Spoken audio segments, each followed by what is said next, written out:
هلا متابعيني، اليوم راح نسوي اندومي. تحبون الاندومي؟ اذا تحبوه اكتبوا لي بالتعليقات. ما عليكم بتجي دربة خالتي ناس كمان تغسله.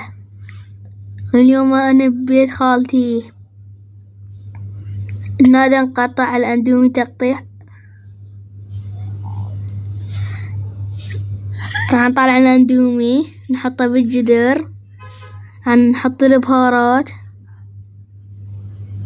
نفركين نحط البهارات.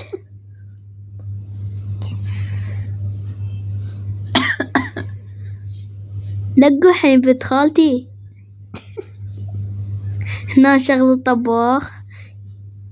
هنا نطلع صوصة جاية وحدة. ناخذ بيضاية، نسد الثلاجة.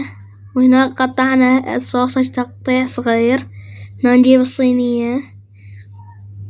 هنا نطلع الصوصج والبيض. هنا نصب عصير. نصب العصير كافي بوع الاندومي. هنا نقلب الاندومي تقليب صحيح. هنا استوى الاندومي. نحط الماعون نحطه بالصينية. هلا باي باي متابعيني.